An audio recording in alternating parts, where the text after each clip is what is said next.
통상적으로 가격이 일단 오르기 시작하면은 한 10년 후에야 금 공급이 좀 미닝풀하게 늘어납니다. 저는 지금 한 20% 정도 들고 있고요. 5%를 은을 갖고 있고요. 어떻게 보면은 은도 금이랑 거의 비슷한 체제예요. 통상적으로 이제 금 광산이 나온다 하면 뭐 30년, 40년, 50년을 걸쳐가지고 뽑는 거예요. 우린 냉정하게 계속 생산 지표를 체크를 하면서 금 생산이 많이 늘었네 하면은 그때는 빠이빠이 하는 게 중요한 거죠. 남들이 막 10,000불, 20,000불을 외치고 있을 때.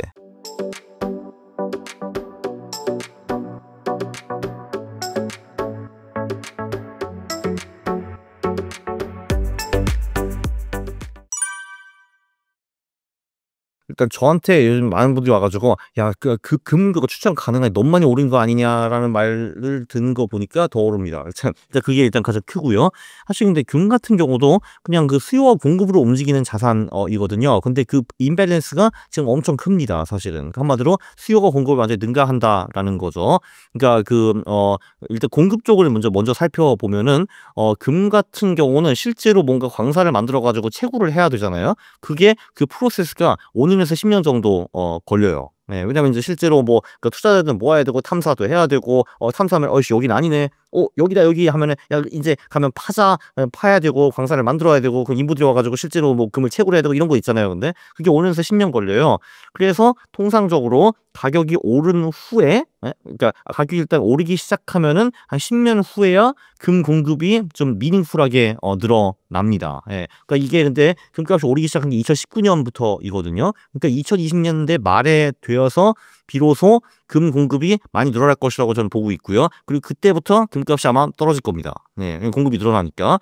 수요 쪽을 보면은 가장 금을 많이 사는 주체들이 중앙은행이에요. 그러니까 중앙은행은 아시다시피 페이퍼머니, 그러니까 우리의 그 종이화폐, 그 신용화폐를 발행하는 기관들이잖아요. 근데 지네들이 찍어내는 화폐를 못 믿습니다. 그렇기 때문에 금 사재기를 하고 있고요. 특히 뭔가 지정학적으로 불안하거나 아니면 미국과 사이가 안 좋은 중앙은행들이 금을 많이 사들이고 있습니다. 예를 들면 이제 중국 같은 경우는 2012년 전까지는 미국 국채를 많이 사들였는데 그때부터는 미국 국채를 신규 매수를 안 하고 있고요. 있는 것만 이제 받고 있고 나머지 돈으로 금을 사고 있고요. 인도도 금을 상당히 많이 사고 있고, 네, 그리고 요번에 최근 같은 경우는 폴란드, 체코 이런 데도 아무래도 뭐 러시아 위협 이런 것 때문에 금을 좀 많이 사들이고 있는 것 같습니다. 그리고 이제 중국이나 인도 개인들이 금을 굉장히 좋아하는 건 옛날부터 많이 알려진 사례인데 요즘은 특히 많이 사고 있고요. 그리고 요즘에는 그 관세 이슈 때문에 영국에서 금이 대거로 미국으로 넘어가고 있습니다. 최근에 정말 천문학적으로 금이 넘어갔어요. 미국으로. 네.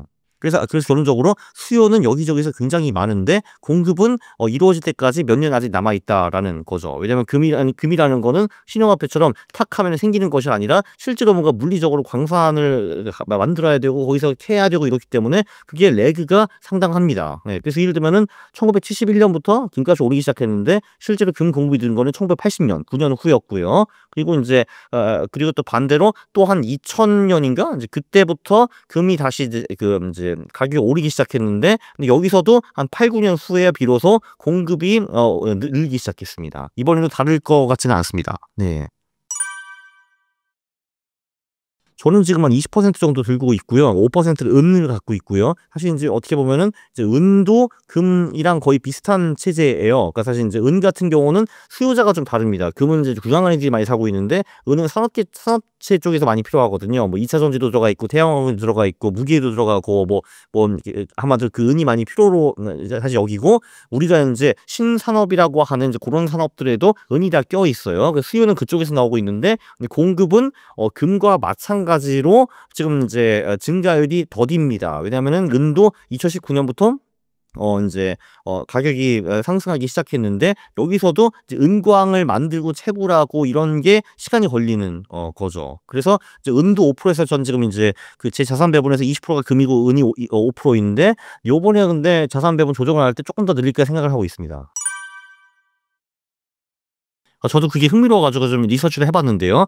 일단 지금 그 1 년에 금 공급량이 3,600톤 정도 된대요. 예, 근데 2,000 톤은 어마어마한 게 아니냐라고 생각을 하실 텐데, 근데 물론 걔네들도 멍청하게 2,000 톤을 딱 한꺼번에 뽑아 가지고 시장에 던지지는 않을 거고요. 통상적으로 인제 금 광산이 나온다 하면 보통 뭐 30 년, 40 년, 50 년을 걸쳐 가지고 그 2,000 톤을 뽑는 거예요. 그러면은 계산을 해 보면은 뭐 1 년에 추가로 인제 금 시장에 나오는 물량이 2,000 톤 나누기 50 이라고 하면 40 톤 뭐 이 정도일 거 아니에요, 사실 근데 지금 전체 그 글로벌 물량이 3,600 톤인데 40 톤이 더 온다. 그건 뭐 엄청나게 큰 거는 일단 아니고요. 첫 번째는 이제 그거고, 두 번째가 더 중요한데, 지금 그게 발굴되었다 해 가지고 실제로 그 금광이 세워지고 뽑아내는데 나오는 시간도 거기서 또 5 년에서 10년 걸립니다. 제가 말씀드렸죠. 2019 년부터 가격이 오르기 때문에 아마 20 년대 말에는 여기저기서 금 공급이 늘어날 거라는 거. 그래서 20 년대 말쯤 되면은 어차피 금 가격이 꺾일 거거든요. 그래서 이제 그 지금 중국에서 발굴한 그 금도 그때 시장이 나올 거기 때문에 그때까지는 별 문제가 없다고 저는 생각을 합니다.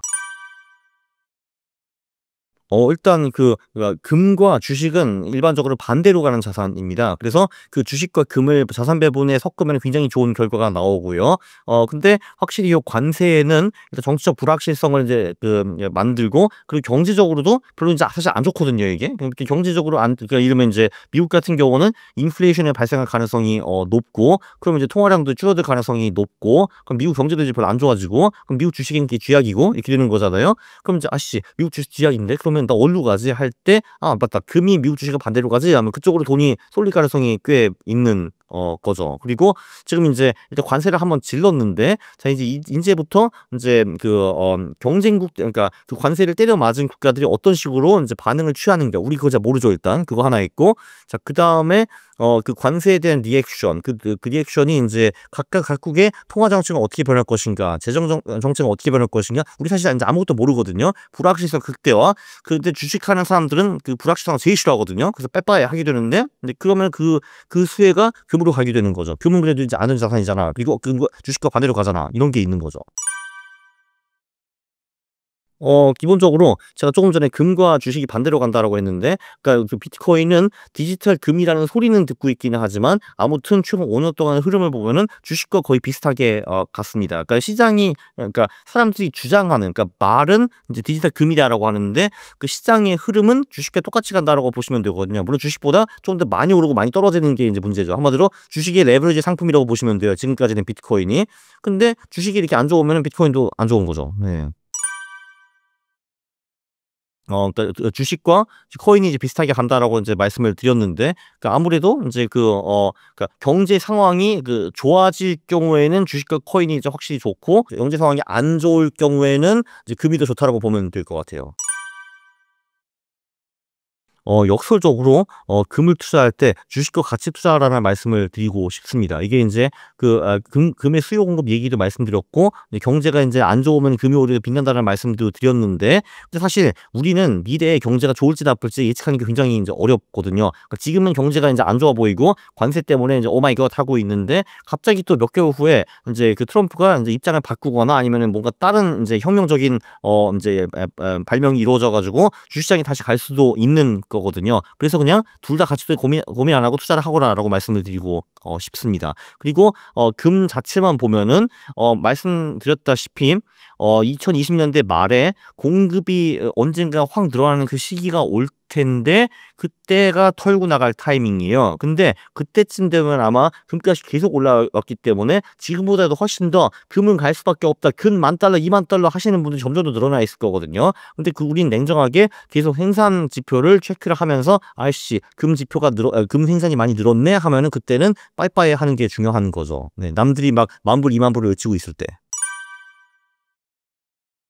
일반적으로 방향은 거의 비슷한데, 한마디로 금이 비트코인이고 은이 알트코인이라고 보시면 될 것 같아요. 한마디로 금이 많이 오를 때는 은은 좀 더 많이 오르고, 금이 떨어질 때는 은이 좀 더 많이 떨어진다라고 보시면 될 것 같습니다. 근데 지금 은 같은 경우가 상대적으로 좀 매력적으로 보이고 있는 게, 이게 이제 금은 비율이라는 것도 있거든요. 그러니까 그러니까 1kg로 은을 몇 킬로 살 수 있는가 뭐 이런 거거든요. 근데 이게 통상적으로 20에서 100을 왔다 갔다 했어요. 근데 지금은 이제 금 1kg로 은 85kg인가를 살 수 있어요. 그러니까 한마디로 지금은 어떻게 보면 은이 상대적으로 장기적으로 조금 더 저평가되어 있다라고 볼 수도 있습니다. 그래서 이쪽도 그리고 금은 계속 지금 역대 최고치를 뚫고 계속 가고 있는데 은은 아직 역대 최고치에서 좀 많이 좀 내려와 있는 상태이거든요. 그래서 사실 은이 상승 포텐셜이 꽤 있다라고 볼 수 있습니다. 그래서 이제 금을 하는 경우에는 은도 좀 같이 하는 게 나쁘지 않다고 봐요, 저는. 그리고 금 투자도 사람들이 지금 사실 솔직히 관심 별로 없는데 은 투자는 아무도 관심이 없잖아요. 이거 그래서 좋은 거죠. 네. 네, 저는 뭐 동의합니다. 네. 아마 그럴 가능성이 좀 매우 높아 보이죠. 네. 근데 그게 뭐 언제인가 그리고 언제까지 그게 가능한가? 그리고 그 가는 길에 중간에 얼마나 큰 폭락이 몇 번 나올 것인가? 그것까지는 저도 잘 모르겠습니다. 그래서 그게 쉬운 길은 아닐 겁니다. 근데 예, 도착은 하겠죠, 아마. 예.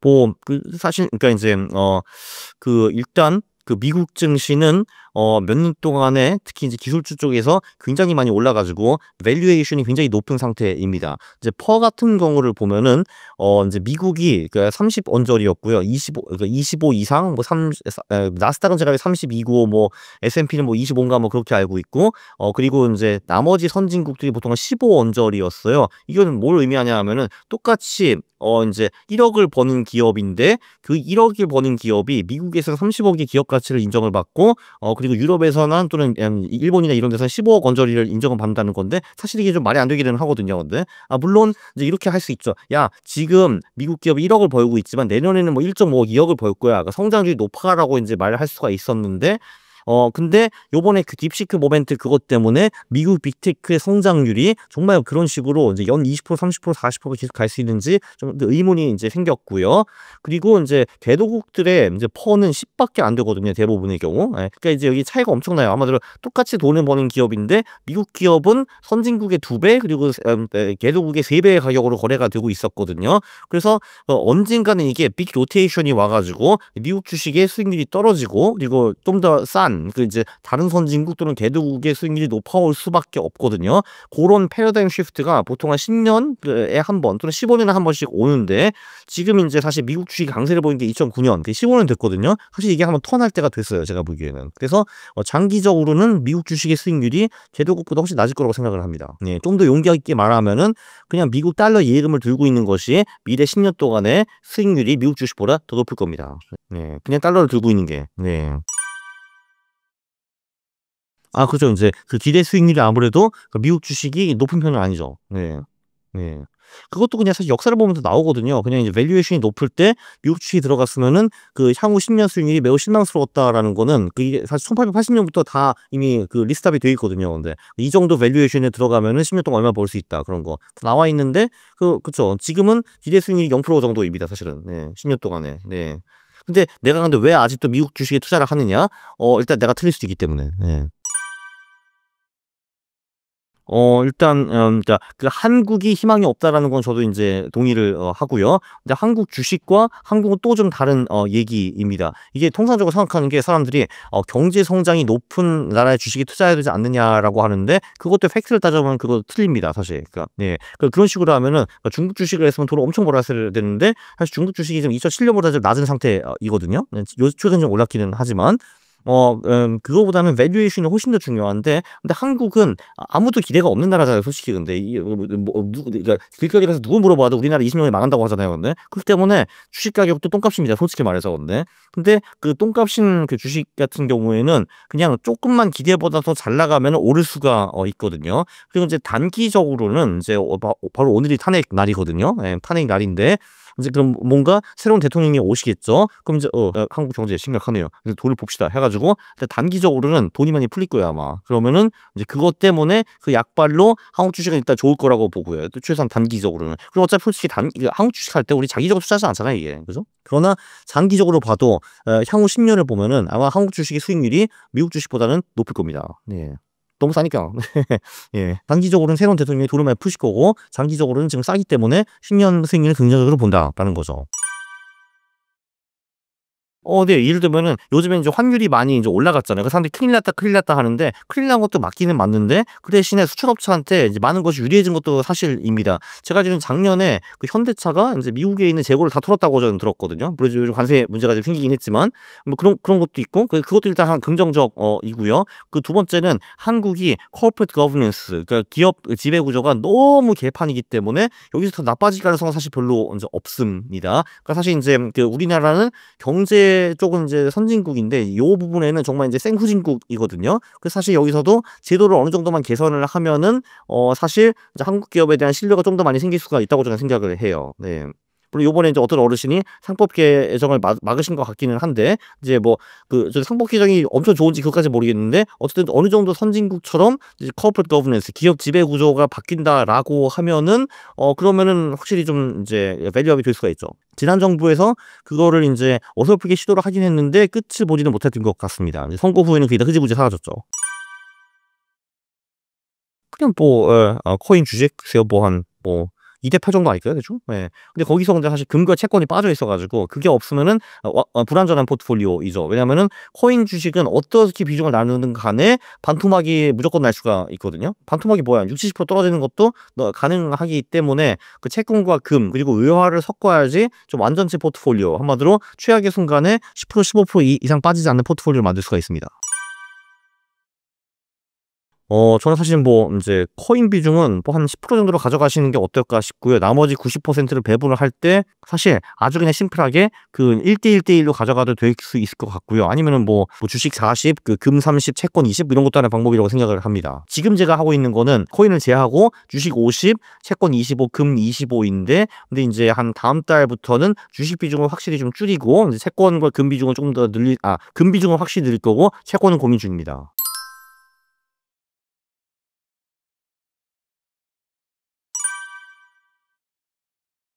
네 일단은 투자를 하기 전에 돈을 모아야죠. 네 왜냐면은 그 인제 돈이 없으면요 아무리 내가 투자를 잘한다 하더라도 그래 봤자 빵원입니다. 그죠? 근데 그 돈을 모아야 됩니다. 예 그리고 일단은 첫 타깃을 1 억을 먼저 모으는 것이라고 저는 생각을 합니다. 네. 그게 가장 현실적인 목표죠. 네. 저는 인제 2006 년에 독일에서 유학 생활을 마치고 인제 한국에 와 가지고 공익을 시작을 했는데 이제 그때부터 이제 돈을 모으기 시작했어요. 제가 이제 공익을 하면서 당시 인제 월급이 한 18만 원인가 뭐 그랬고 그리고 인제 엄마 하나 가난한 공익회 용돈 줘 해 가지고 50만 원 받고 그리고 인제 제가 체스 강의를 이제 주로 했습니다. 그래서 인제 그걸로 돈을 벌어 가지고 하니까 인제 제가 제대할 때 그 자산이 한 2천만 원 정도 인제 아니 2,500만 원 정도 되었어요. 이제 한 2년 2년 반 정도 공익을 했죠. 2006년 10 월부터 2009년 2 월까지 했으니까 제대할 때 2,500만 원 정도가 이제 되더라고요. 그리고 인제 고게 한 인제 그 인제 제가 2009년 1 월에 제대를 하고 2009년 3 월에 인제 호텔하는 직장에 들어갔는데 거기도 월급이 높지 않았습니다. 그때 이제 실수령이 155만 원이었거든요. 근데 그거를 모으고 고것도 이제 모으자마자 다 전부 다 주식에 투자를 해 가지고 이제 1 억이 된 게 2011년 그러니까 2년 후였죠. 그렇게 되었습니다. 네.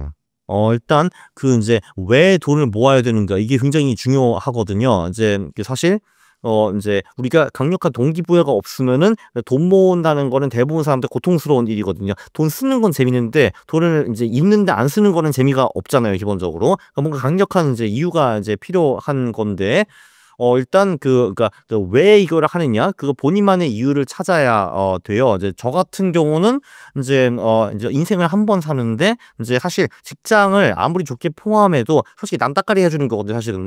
근데 난 남따까리 하면서 늙는 게 너무 부끄러웠어요. 어떤 사람은 직장에 다니는 거를 부끄럽지 않게 생각하는데 뭐 오케이 그거는 인정하는데 저는 너무 부끄러웠어요. 그러니까 내가 가지고 그러니까 상사로 솔직히 별 볼 일 인간도 아닌데 인제 걔가 나 먼저 시키고 나는 "네 네 주인님 네." 하면서 이제 하는 게 그 모습이 내가 너무 부끄러웠어요. 그래서 '나 이거 도저히 못하겠다.' 해 가지고 근데 못하려면은 어떻게 해야 되냐. 그러니까 인제 물론 금수저들은 그걸 처음부터 할 필요가 없지만 이제 우리 같은 노예들은 옛날에 로마 시대에서도 노예가 이제 돈을 모아 가지고 주인한테 돈을 주고 자유를 사는 거였거든요. 그러니까 내가 이제 그걸 하고 싶었던 거죠 한마디로. 그래서 당신만의 절박한 이유가 무엇인가 그거를 꼭 고민하셔야 됩니다. 그렇지 않으면 돈이 안 모일 거예요. 네. 저는 사실 그때 인제 입사하자마자 저는 첫날부터 이제 연봉 테이블을 찾아보면서 언제 퇴사할 수 있는가 그거부터 고민을 했거든요. 근데 인제 저는 사실 1 억을 목표로 삼지는 않았어요. 그거보다 더 높은 금액을 목표로 삼았는데 사실 인제 저는 사실 그때 이제 15억을 목표로 삼았었어요 근데 인제 그냥 일반인한테 가 가지고 "야 15억을 목표로 삼으면 아이씨 그럼 내가 이게 언제야?" 하면서 포기할 가능성이 이제 매우 높거든요. 그렇기 때문에 사실 인제 1년 그러니까 1억도 악착까지 모으는데 한 보통 3 년에서 5년 정도 걸릴 거거든요. 그래서 인제 1억도 막막하신 경우에는 아예 처음부터 1,000만 원을 타깃하는 경우도 전 좋다고 생각을 합니다. 왜냐하면은 1,000만 원은 그래도 직장인 악착까지 모으면 3-4 개월, 5 개월, 6 개월에 모을 수 있거든요. 근데 그럼 그걸 10번 하면 돼라고 생각을 합니다. 그럼 1 억이 되는 거죠. 예 그리고 사실 인제 저는 그 빵원에서 1억 가는 구간과 1 억에서 10억 가는 구간이 똑같았어요. 둘 다 6년 걸렸거든요 그게. 기본적으로 돈을 모으는데 공식은 3 개밖에 없어요. 더 많이 벌든지 덜 쓰든지 그리고 거기서 남은 차액을 투자를 잘하든지 그 3 개밖에 인제 없는 거거든요. 이 중에서 인제 가장 당장 할 수 있는 건 지출을 줄이는 거죠. 그거는 왜냐면은 내 통제 안에 있는 거기 때문에. 그래서 일단 수단 방법을 가리지 않고 인제 그 지출을 줄여야 되고요. 그래서 이제 인생을 철저히 내 지출 목표에 맞춰 살아야 됩니다. 예를 들면 인제 뭐 내가 내 타깃이 뭐 인제 월 지출 100만 원이라고 하면은 그럼 이제 한 하루에 3만 원이잖아요. 33,000원 정도. 근데 이러면 이제 오늘 내가 어쩔 수 없어 가지고 돈을 좀 더 많이 썼다라고 하면은 그다음 날에는 아껴 살면서 생각해 먹어야 되는 거죠. 네 그렇게 해 가지고 결국은 목표를 맞춰 나가야 되는 겁니다. 이제 그거를 제일 중요시 해야 되고요. 안타깝게도 대부분 인간들은 인제 남의 목표는 엄청 중요시 여기면서 내 목표는 별로 중요시 안 여겨요. 예를 들면은 회사 다니면서 회사가 우리한테 스트레이트게 목표 주잖아요. 매출 목표라든지 순이익 목표라든지 기타 등등. 지금 공기업 다니는데 공기업도 목표가 겁나 많거든요. 근데 그거는 막 주가로 해 가지고 막 쳐오는데 근데 그거보다 1000배 더 중요한 내 재정 목표는 생각도 안 해. 이게 인제 되게 아이러니한 거죠. 솔직히 알 게 뭐야. 저 회사가 뭐 매출 목표를 맞추든 말든 내 돈도 아닌데 사실 그렇잖아요 그게. 예. 네. 그쵸.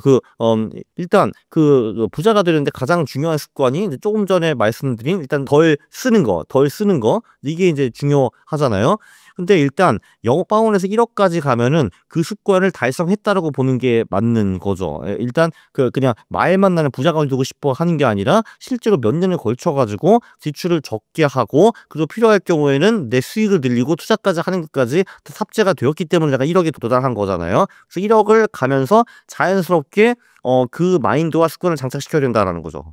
그래서 인제 그때까지 그러면 인제 얼마를 벌고 얼마를 쓰기를 목표하고 어떻게 인생을 맞추는가 그 노하우를 터득을 했을 거고 그리고 이 인생이 너무 고통스럽지 않으면서도 좀 어떻게 좀 싸게 먹고 싸게 살고 싸게 놀고 이렇게 싸게 배우고 이런 거 있잖아요. 그런 것도 다 이제 알게 되는 거죠. 그게 돼야지만 우리가 1 억을 달성할 수 있으니까요.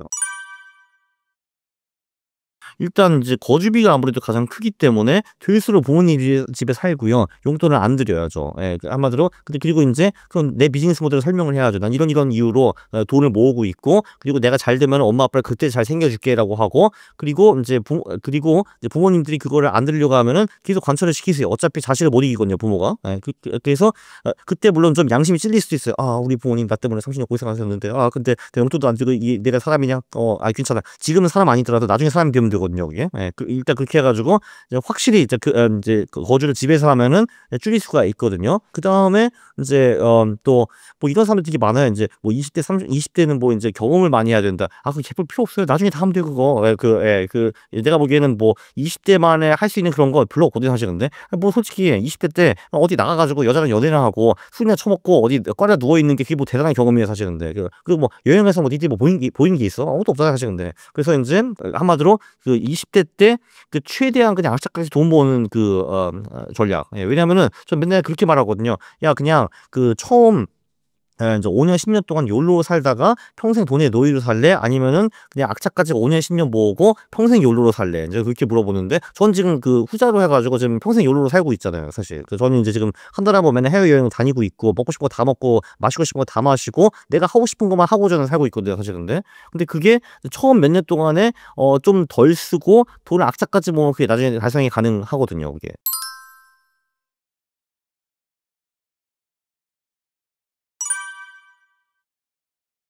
왜냐면 일단은 이제 1억까지 가는 와중에 한마디로 내가 부자로서 갖춰야 되는 마인드와 습관이 완성이 되었다고 저는 보거든요. 그래서 사실 1억부터 10억까지도 그냥 그대로 하면은 돼요. 예. 그리고 아마 1억까지 가는 구간까지 투자도 어느 정도 경험을 해 보셨을 거거든요. 그리고 아마 1억까지 가면은 '내가 이거 성공을 했네. 아 나 정말 갈 수 있겠구나.'라는 자신감도 생기기 때문에 넥스트 스텝 10억을 바라볼 수밖에 없는데, 이제 우리 두뇌라는 게 정말 신기한 게 사실 하루 우리가 깨 있으면서 수백억 개의 정보를 받잖아요. 근데 알아서 이제 우리 두뇌는 우리가 가장 간절히 원하는 정보를 우선순위로 삼아 가지고 우리한테 먼저 주거든요. 예를 들면 똑같은 뭐 신문을 보는데 어떤 사람은 뭐 예를 들면 구석탱이에 어디 어디 부동산이 좀 이런 이슈가 있다라는 게 보이고, 어떤 사람은 이제 돈에 관심 없는 사람은 아예 안 보이거든요. 근데 넘어가거든요. 근데 뭐 인터넷 클릭할 때도 마찬가지고, 특히 우리가 이제 요즘 SNS 할 때는 다 우리의 관심사가 있는 쪽으로만